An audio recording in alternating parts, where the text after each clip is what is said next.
आदरणीय दर्शक महानुभावहरु नमस्कार। म गोकुल थापा। यो गएको तस्बिरमा देखिरहनु भएको छ। मैले अगाडि पनि यहाँलाई अगाडिको भिडियोमा भनेको थिएँ। हामी यो कालादर चोकदेखि धामथानसम्मको पिच बाटोको दुवैतर्फ ब्लक बिछाउने काम गरिरहेका छौं र यो आज हिजो सोमबारसम्ममा जम्मा 100 मिटर अब बीचमा यो मेला आदि इत्यादिको कारणले गर्दाखेरि काम गर्ने कर्मचारीहरू नआउने, लेबरहरू नआउने, मिस्त्री नआउने कारणले गर्दाखेरि यो 100 मिटर मात्रै बनिसकेका छ र हामीले सुरुमा जसरी एनाउन्स गर्यौं यो दुईतर्फ चाहिँ 4-4 फिट भनेर, तर एकैतर्फ यो लगभग 8 फिट 9 फिट 7.5 फिट देखि माथि गएको छ। त्यसैले यसको लागत पनि बढ्छ भन्ने यहाँहरूलाई जानकारी गराउन चाहन्छु। र यो शुभ काममा यो हामी एउटा गेट बनाउने पनि सोच बनाइरहेका छौं। धामीथान प्रवेशद्वार मूल गेट चाहिँ बनाउन चाहिरहेका छौं र यो दुवैपट्टि बाटोमा दुवैपट्टि चाहिँ यो ब्लक बिछाउने काम भइरहेछ र यसमा चाहिँ राज्यको निकायको तर्फबाट, प्रदेश सरकारबाट, स्थानीय वडाबाट कसैबाट केही पनि सहयोग हामीले लिएका छौं अहिलेसम्म र यो सबै जति काम भइरहेको छ यहाँका स्थानीय बासिन्दाहरूको योगदानबाट निर्माण भइरहेको छ र बजारमा बस्ने मान्छेहरूले पनि आफू खुसी आफ्नो तर्फबाट सहयोग गरिरहनु भएको छ। र नयाँ खुसीको कुरा यहाँहरूको बीचमा के कुरा गर्न चाहन्छु भने यो यहाँहरूलाई अघि पनि अवगत गराएँ। यो ब्लक बिछाउने काम चाहिँ हामी यो हप्ताभित्रमा सिद्ध्याउँछौँ। अर्को मंगलबारसम्ममा चाहिँ धेरै काम लगभग सिद्ध्याउँछौँ र गेटतिर चाहिँ अब क्रमिक रूपले काम सुरुवात गर्छौं। यो बीचमा हामीलाई धेरैले सहयोग गर्ने आश्वासन पनि दिनुभएको छ र केहीले आर्थिक सहयोग पनि गर्नुभएको छ। त्यसको एकमुष्ट हिसाब किताब यहाँहरूलाई सुनाउने छौं र सहयोगीको नाम पनि यहाँ एउटा भिडियो मार्फत तपाईलाई सुनाउने छु र यो कस्तो बनेको छ त्यो पनि देखाउने छु। र के एउटा खुसीको कुरा सुनाउन लागिरहेको छु भने यो हामीले राम्रो काम गरिरहेका छौं, यहाँका जनता, यहाँका नागरिकहरू मिलेर, र यो यसमा उत्साहप्रद प्रगतिहरू पनि भइरहेको छ। सबैबाट सहयोगको आशा पनि गरेका छौं हामीले।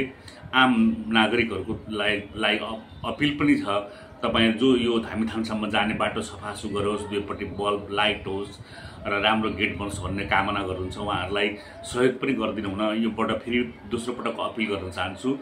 र खुसीको कुरा, बराहा क्षेत्र नगरपालिकाका मेयर साहब रमेश कार्कीसँग मेरो यही सन्दर्भमा भेट भएको थियो यो बीचमा र उहाँले आफ्नो तर्फबाट, नगरपालिकाको तर्फबाट यो शुभ कर्ममा, राम्रो काममा, जनताले पनि कन्ट्रिब्युसन गरिरहेको काममा नगरपालिकाको तर्फबाट सहयोग हुन सक्ने जति सहयोग हुन्छ तपाईं समयमा त्यसको लागि ढुक्क हुनुस् भन्नुभएको छ मलाई र म उहाँलाई धेरै धेरै धन्यवाद भन्न चाहन्छु र आम जनताको तर्फबाट फेरि पनि उहाँलाई धन्यवाद भन्न चाहन्छु। यस्तो काममा नगरको प्रमुखको नाताले उहाँले जुन हिसाबको मलाई हौसला दिइरहनु भएको छ, जसरी यो काममा लागिरहनको लागि प्रेरित गरिरहनु भएको छ, यसको लागि म व्यक्तिगत रूपमा हाम्रो बराहा क्षेत्र नगरपालिकाका प्रमुखज्यूसँग धेरै प्रसन्न पनि छु, खुसी पनि छु र धन्यवाद पनि ज्ञापन गर्न चाहन्छु। र आम मान्छेलाई पनि यो कुरा मैले सुनाएको छु। यहाँका बासिन्दाहरू, जो आम मतदाताहरू छन्, नागरिकहरू छन्, उहाँहरूलाई चाहिँ उहाँले यस्तो भन्नुभएको छ हामीलाई राम्रै सहयोग हुन्छ र हामी पनि सकेको सबैले सहयोग गर्नुपर्छ भनिरहेका छौँ। त्यसर्थ आज म यो भिडियो चाहिँ खास गरिकन बराह क्षेत्र नगरपालिकाले दिएको वचन र नगर प्रमुख रमेश कार्कीज्यूले हामीप्रति राखिदिनु भएको सद्भावको लागि धन्यवाद भन्नको निम्ति यो भिडियो बनाइरहेको छु र यसको कम्प्लिटली बनिसकेपछि म नगर प्रमुखकै हातबाट यो उद्घाटन गराउने छु र यो एकपटक बनाउने ड्रेन जस्तो, एकपटक बनाउने बाटो जस्तो, 2-4 वर्ष चल्ने बाटो जस्तो होइन।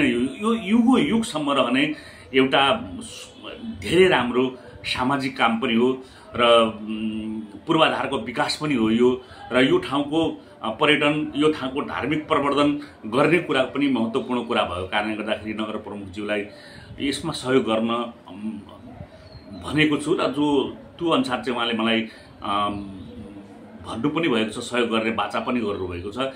यही कुराको लागि आजको भिडियो चाहिँ थप यो नगर प्रमुखज्यूसँगको सल्लाहपछि, कुराकानीपछि, भेटघाटपछि सबैलाई मैले सुनाएको पनि छु। जो यो कर्ममा सहयोग गरिरहनु भएको छ, जो समितिमा बसेर मलाई सहयोग गरिरहनु भएको छ, हामीलाई सहयोग गरिरहनु भएको छ, उहाँहरू पनि खुसी हुनुहुन्छ र यस तमाम जनताको तर्फबाट र धामीथानको समितिको तर्फबाट, तमाम जनताको तर्फबाट फेरि पनि बराह क्षेत्र नगर प्रमुख रमेश कार्कीज्यूलाई धेरै धेरै धन्यवाद र यस्ता कर्महरूमा, जनताका कामहरूमा सहयोग गर्दै जानुस्। स्वभावतः तपाईको कर्मको, राम्रो कामको प्रशंसा पक्कै पनि हुनेछ। त्यो जनताको तर्फबाट हुनेछ। कसैलाई अपिल गरिरहनु पनि, कसैलाई भनिरहनु पनि पर्दैन। त्यो मान्छेले आफै भन्न थाल्नेछन्। तपाईको जुन कन्ट्रिब्युसन हुन्छ त्यो कन्ट्रिब्युसनलाई आम सर्वसाधारण मान्छेले जस्तो सम्झिरहन्छन्। त्यो अचेल आम नागरिकलाई दल पार्टी भन्दा धेरै कुरा बुझ्छन्। पार्टीका कार्यकर्ता भन्दा जनताले चाहिँ धेरै कुरा बुझ्छन्। अचेल सबैलाई थाहा छ कसले के गरिरहेको छ भनेर। त्यसैले यो बनिसकेपछि फेरि यसको टोटल लागत, त्यसपछि के बन्यो त्यसको त यो म थप भिडियोहरू आउने नै छ। साथसाथै नगर प्रमुखको अन्तर्वार्ता पनि म मेरो भिडियो मार्फत आम पिपुलहरूको बिचमा जाने नै छ र देश विदेशमा रहनुहुने, खास गरिकन मैले केहीलाई सम्पर्क पनि गरेँ। उहाँले कसैले ब्याङ्क एकाउन्ट माग्नु भएको छ, कोही सहयोग गर्न तर्खर हुनुहुन्छ। जतिसुकै सहयोग गर्नु भए पनि यो चाहिँ महायज्ञ हो। यो महायज्ञमा 1 रुपियाँ गर्ने पनि, 2 रुपियाँ गर्ने पनि, 10 रुपियाँ गर्ने पनि को मूल्य उस्तै हुन्छ भन्दै, सहयोगको अपेक्षा गर्दै मलाई यो कर्ममा लाग्न सधैँभरि प्रेरित गर्ने केही व्यक्तित्वहरू हुनुहुन्छ। उहाँको यो अन्तिममा यो कार्यक्रम सकिएपछि म नाम लिनेछु, भन्नेछु र उहाँको ठुलो सहयोग छ यसमा। म यत्रो काम त्यतिकै एक्लै आँट गरेको होइन। कोही न कोही यसको निकै महत्त्वपूर्ण व्यक्तित्वहरू हुनुहुन्छ र उहाँलाई पछि म यो काम सकेपछि उहाँहरूको नाम के हो, कहाँ बस्नुहुन्छ, को हुनुहुन्छ, कस्तो सहयोग गर्नुभयो उहाँहरूले भन्ने कुरो तपाईँहरूको बिचमा जानकारी गराउँदै आजलाई बिदा चाहन्छु। धन्यवाद, नमस्कार। र मेरो युट्युब च्यानललाई सब्सक्राइब, गोकुल थापा नामको युट्युब च्यानल छ, त्यसलाई सब्सक्राइब गरिदिनु हुन र यो भिडियोलाई सेयर गरेर धेरै मान्छेहरूको बिचमा पुर्याइदिनु हुन हार्दिक अनुरोध गर्न चाहन्छु।